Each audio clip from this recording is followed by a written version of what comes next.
Franny K. Stein, Mad Scientist, Book 3, The Invisible Fran, Chapter 6, You Must Be Nuts and Bolts.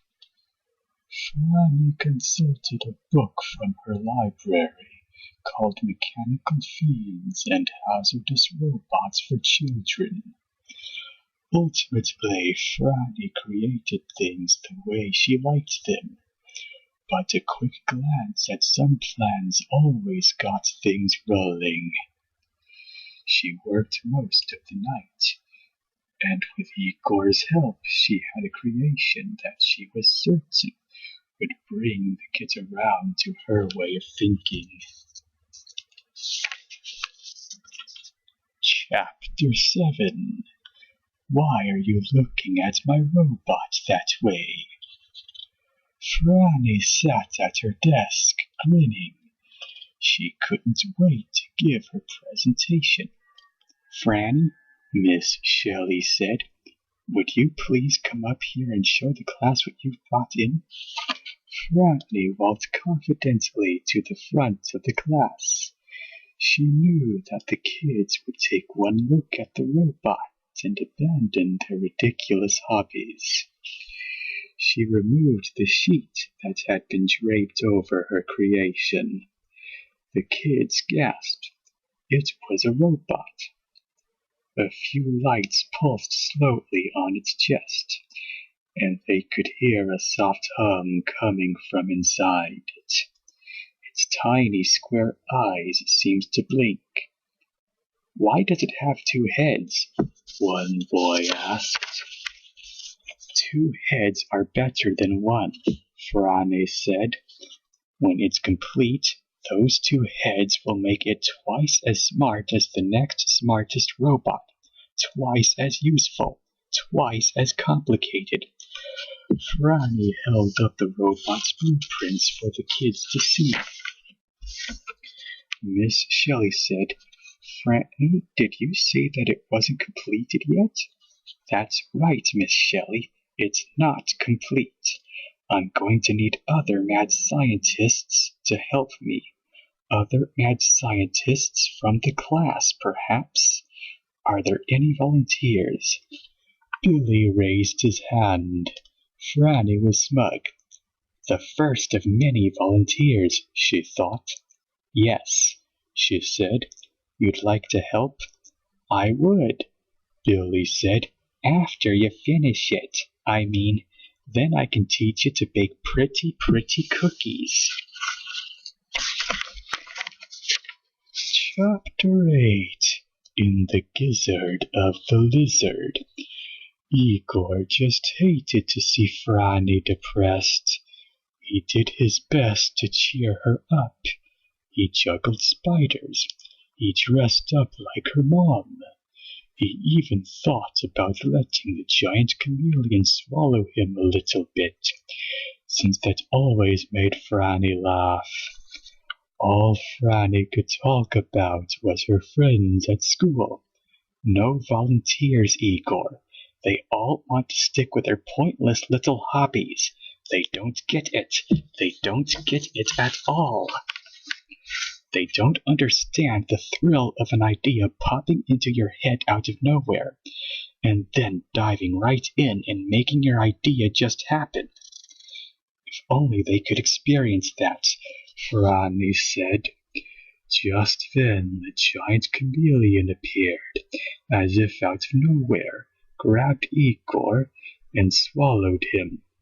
Even though she was depressed, Franny laughed a little and shook the chameleon until Igor fell out of its mouth. It's hard not to laugh when a reptile eats your best friend. You have to be more careful, Igor, Franny said. Igor hid behind Franny. You know the giant chameleon can camouflage itself. It's practically like it's invisible. Franny's eyes narrowed and a familiar grin stretched across her big, round face. Invisible, said Franny, and she nodded slowly. That's it. Invisible. Chapter 9. Let me make myself clear. The next morning, Franny combined cellophane molecules with chameleon DNA and some disappearing ink. She ran the formula through an anti-scope, which is like a microscope, but it's designed to make things harder to see. She poured the formula into a very, very clean glass. She gulped it down and ran to the mirror to see if it worked. She liked what she saw, or rather, she liked what she didn't see, which was herself. The formula had worked. She was invisible, and it was time for school. Chapter 10. Children should be heard and not seen. Invisible at school, the temptations are hard to resist, especially for one with a mind as inquisitive as Franny's.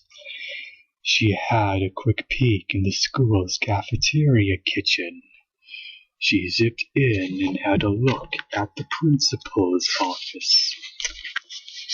She stopped briefly in the teacher's lounge to find out exactly what the teachers were doing.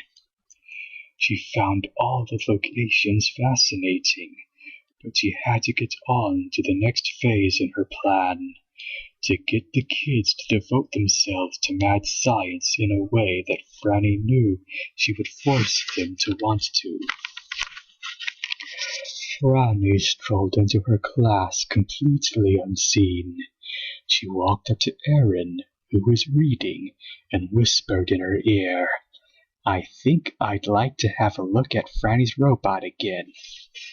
Erin set down her book and looked around, confused. I guess I'd like to have a look at Franny's robot," she said, believing that she had thought what Franny had whispered. She walked over to the mechanical creature and began looking it over. Next, Franny did the same thing to Lawrence and Phil, and they also, believing the thoughts were their own, walked over and joined Erin. Franny whispered to Phil, "It would be great if this robot had a huge crushing hand, don't you think?" And Phil repeated exactly what Franny had said. Franny moved Erin's and Lawrence's heads to make it look like they were nodding yes. All afternoon, Franny kept giving them one idea after another. She also checked and double-checked that the adjustments they were making were correct. Erin, Lawrence, and Phil got more and more excited as they worked on the robot, believing that they were the ones responsible. By the end of the day, Franny was exhausted but happy. She had made a lot of progress on the robot, and her friends thought that they had contributed. Back at home, Franny took the invisibility antidote and told Igor all about the experiment. "It was a little bit funny, Igor. They really thought they were working on the robot. Of course, they're not qualified to do anything that complicated yet," she said. "I'm not sure that Phil could even put batteries in a flashlight. But they had fun, and it boosted their confidence. And maybe now they'll stop wasting time on those ridiculous diversions." Franny climbed into bed and drifted off to dream her mad science dreams, unaware that back at school, something quite mad, but quite unscientific, was about to happen.